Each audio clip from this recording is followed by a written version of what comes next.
A certified envelope was taped to my front door when I got home. Across the front, someone had taken a red marker and drawn a thick circle around one number, $1,800, not printed in red. Someone had circled it by hand, almost as if they wanted the amount to hit harder before I even opened the letter. My name is Daniel Ruiz. I'm 41 years old. I own 3 worn flannel shirts that I cycle through every week. My pickup truck has been around longer than quite a few of the marriages on this street. And for the last 6 years, I've worked from a spare bedroom in my house doing a job that none of my neighbors ever cared enough to ask about. That little oversight would end up costing them, not me. I had moved into Brindlewood Estates about 8 months earlier. It looked like the picture-perfect suburban neighborhood. Quiet streets, carefully trimmed lawns, a welcome basket sitting on the kitchen counter with a fruit tart nobody actually wanted to eat. Then there was the HOA president, Patrice Callahan. She introduced herself by placing a 22-page packet of HOA bylaws into my hands before she ever bothered asking my name. At the time, I figured she was simply enthusiastic about neighborhood rules. I had no idea Patrice was about to teach everyone in Brindlewood what happens when you mistake a quiet man for a weak one. The first notice arrived in March. It was described as a friendly reminder informing me that my mailbox post exceeded the approved height by 4 inches. For inches, I grabbed a tape measure because I honestly thought I had misunderstood something. Turns out it wasn't 4 inches at all. It was only 3. Still, arguing over 1 inch didn't seem worth the effort, so I cut the post down that weekend and considered the matter finished. The following Tuesday, Patrice appeared beside my curb carrying her clipboard. She hadn't been invited. She simply wanted to verify that I had complied. Tucked under her arm was a laminated binder divided into neatly labeled tabs. She smiled with the quiet confidence of someone who had already decided how every disagreement was going to end. "We just want Brindlewood to maintain a certain appearance," she explained. "Community standards." "That's fine," I replied. Then I walked back inside. That should have been the end of our interaction. Instead, it became the beginning. By June, the violation letters started arriving with almost perfect timing. 1 week I was fine because my trash cans remained visible exactly 11 minutes after the required concealment deadline. The next, my tomato plant supposedly violated the neighborhood's landscaping uniformity policy, a rule I searched for repeatedly but could never actually find anywhere in the governing documents. Every citation carried another $50 fine. Then July arrived. That's when the real bill showed up. $1,800. The violation claimed I had installed an unauthorized structural modification. The so-called modification was nothing more than the retractable awning covering my back patio. The funny part? I'd already secured the required county permit 2 months before installing it. I called the HOA office immediately. The treasurer, Cheryl, answered. She sounded like someone reading carefully from prepared notes, afraid to say anything that wasn't already approved. "Ms. Callahan says your awning violates Section 14, subsection C." "Great," I replied. "Can you send me Section 14, subsection C?" Silence. Not the quick kind, the uncomfortable kind. Finally, she cleared her throat. "I'll have to get back to you." She never did. A few days later, I ran into Patrice at the neighborhood mailbox kiosk. Clipboard tucked beneath her arm like it belonged in a holster. "You can't just make up violations," I told her calmly. "I'm not making anything up," she answered, lifting her chin slightly. "I enforce the bylaws. If you disagree, talk to our legal counsel." She said our legal counsel with the same reverence other people reserve for military headquarters. "I might do exactly that," I said.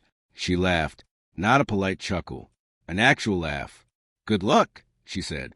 "He's very expensive." I smiled, nodded once, and walked away. Remember that smile, because less than 2 weeks later, it was the last expression Patrice remembered seeing before everything around her started collapsing. That was the point where an ordinary HOA disagreement stopped being ordinary. I refused to pay the $1,800 while the dispute was under review. To me, that's exactly what pending review was supposed to mean. Patrice had a different interpretation. One Thursday morning, while I was away working, an HOA contractor arrived with a truck and paperwork they never should have possessed. They removed my awning, not carefully, not by taking it down for storage. They ripped the mounting bracket straight out of the stucco, damaged the wall, and dumped the broken pieces across my patio before driving away, almost like they were leaving behind proof of their own arrogance. At that point, it wasn't about a fine anymore. They had destroyed property they had absolutely no legal authority to touch, all based on a rule they couldn't even produce in writing. That was the moment the fight stopped being about an awning. There was one thing nobody in Brindlewood knew. Not Patrice, not Cheryl, not the HOA board members who blindly approved every violation notice she issued. For 6 years, while working quietly from my spare bedroom, I hadn't been unemployed the way neighborhood gossip liked to assume. I was a litigation consultant, the person law firms hire behind the scenes to build airtight documentation long before a lawsuit ever reaches a courtroom. Contracts, property disputes, HOA governance. Those had become my specialty, mostly because situations exactly like this happen far more often than most people realize. I never mentioned my profession to anyone in Brindlewood, not because it was some great secret. I simply wasn't the kind of person who introduced himself with his job during neighborhood cookouts. But the moment Patrice ordered contractors to tear an awning off my home over a violation she couldn't legally support, she had just handed a litigation professional the exact kind of case he spends his career putting together. They had unknowingly built a case against themselves. The truth was, I didn't even need to retain an attorney. I already knew exactly how these cases were put together, because helping lawyers prepare them had been my career for years. Still, appearances matter. And if I'm being honest, watching Patrice realize who she'd been trying to intimidate for the last 8 months was worth every dollar I spent. So I asked my colleague, Aaron Weiss, to handle the formal presentation. Aaron requested an emergency meeting with the HOA board. Patrice walked into the room carrying her familiar binder and clipboard, wearing the same confident expression she'd worn every time she'd handed me another violation notice. She looked completely certain this meeting would end the same way all the others had. Aaron waited until everyone was seated. Then he smiled politely. "Could you please read Section 14, subsection C into the record?" Patrice immediately opened her binder. She flipped through one section, then another, then another. The room became unusually quiet. It was the kind of silence that settles in when everyone senses the answer before it's spoken aloud. "It's referenced under the general provisions," Patrice finally replied. Aaron nodded. "Excellent. Please show us the general provisions." More pages turned. More silence. Nothing, because there wasn't any such section. It had never existed. For nearly 3 years, she'd been issuing violations based on a clause she created herself. Nobody had questioned it. Most homeowners simply assumed the paperwork existed somewhere they hadn't looked. Nobody had the patience to verify it. Nobody had saved every document. And nobody had the professional background to recognize what was happening. Unfortunately for Patrice, I had all three. Aaron placed a single folder in the middle of the conference table. Everything inside had been organized in chronological order. First came the county permit approving my retractable awning, issued 2 months before the HOA cited me. Next was the officially recorded HOA declaration filed with the state. Every page had been highlighted where necessary. Section 14 was there. Subsection C wasn't, because it had never been written. Finally came the invoice from the demolition contractor. The paperwork clearly showed that Patrice had personally authorized HOA funds to pay for removing my awning. There was only one problem. The expenditure had never been approved by a vote of the board. Ironically, that violated the HOA's actual bylaws, the ones properly recorded with the county, instead of the imaginary ones Patrice preferred enforcing. Her clipboard slipped from the edge of the table and landed on the floor with a loud crack. No one bent down to retrieve it. Aaron looked directly at her. "You authorized HOA money to destroy a county-approved structure," he said evenly, "using a rule that doesn't exist against a homeowner whose profession revolves around civil litigation." He paused. "I'd genuinely like to know who advised you this was a smart decision." Nobody answered, because nobody had. Patrice had simply assumed no one would ever challenge her or read the governing documents closely enough to catch her. That was when Cheryl finally broke. She looked down at the table, took a shaky breath, and spoke. She told me to backdate the meeting minutes. Everyone turned toward her. The vote approving the awning removal never happened, Cheryl continued. She instructed me to add it afterwards so it looked official. 2 board members exchanged uneasy glances. Then another member quietly admitted something even worse.